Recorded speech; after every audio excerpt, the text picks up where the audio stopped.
అస్సలాము అలైకుం వరహమతుల్లాహి వబర్కాతుహు. Good morning, namaskar మిత్రులారా. దేశవ్యాప్తంగా సార్వత్రిక ఎన్నికలు జరుగుతూ ఉన్నాయి. అదే సందర్భంలో మన రాష్ట్రంలో కూడా అసెంబ్లీ ఎన్నికలు కూడా జరగనున్నవి.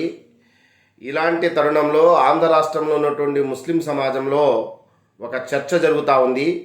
దేశవ్యాప్తంగా బీజేపీని ఓడించాలి అనేటటువంటి ఒక స్పష్టమైనటువంటి వైఖరిని తీసుకున్నట్లుగా కనబడతా ఉంది. అందులో భాగంగానే ఎంపీ ఎలక్షన్స్లో పార్లమెంటు స్థానాలకు ఇండియా వేదికగా ఉన్నటువంటి కాంగ్రెస్ కమ్యూనిస్టులకి ఓటేసి గెలిపించుకోవాలని చెప్పి ఒక స్పష్టమైనటువంటి వైఖరితో ఉన్నట్లుగా కనిపిస్తూ ఉంది.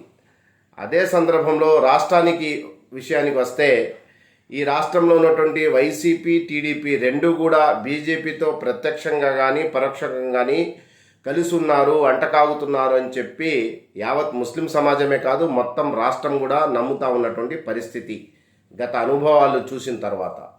ఇలాంటి పరిస్థితి ఉన్నప్పటికీ ఈ రాష్ట్రంలో ఇండియా వేదిక అంత బలంగా లేదు కాబట్టి ఈ రెండు పార్టీల్లో ఎవరో ఒకళ్ళని ఎంచుకోవాలి అనేటటువంటి ఒక అస్పష్టమైనటువంటి వైఖరితో కూడా ఉన్నట్లుగా కనిపిస్తూ ఉంది.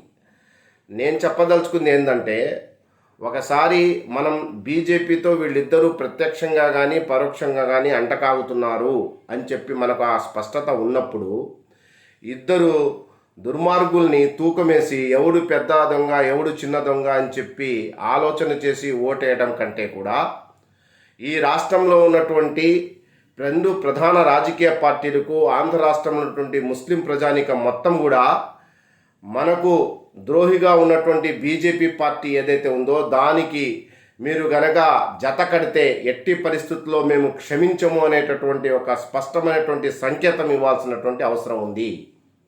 అందువల్ల గెలుపు ఓటములతో నిమిత్తం లేకుండా బలహీనంగా ఉన్నారని చెప్పి మనం చిన్న దొంగ పెద్ద దొంగ అని చెప్పి తూకమేసి వాళ్ళని ఓటేయడం కంటే కూడా మనం ఒక విధానపరమైనటువంటి అంశంగా దీన్ని తీసుకోవాలి. ఈ రాష్ట్రంలో అవకాశవాదంగా ఉన్నటువంటి ఈ రాజకీయ పార్టీలు ఏదైతే బీజేపీతో అంటకాగుతూ ఉన్నాయో వాళ్ళని ఎట్టి పరిస్థితుల్లో కూడా మేము క్షమించమని చెప్పి ఒక స్పష్టమైనటువంటి సంకేతం ఇవ్వాల్సినటువంటి అవసరం ఉంది. అందులో భాగంగానే రాష్ట్రంలో కూడా ఇండియా వేదికగా ఉన్నటువంటి కాంగ్రెస్ కమ్యూనిస్టుని గెలిపించుకోవాల్సినటువంటి అవసరం ఉందని చెప్పి తెలియజేస్తూ జై హింద్.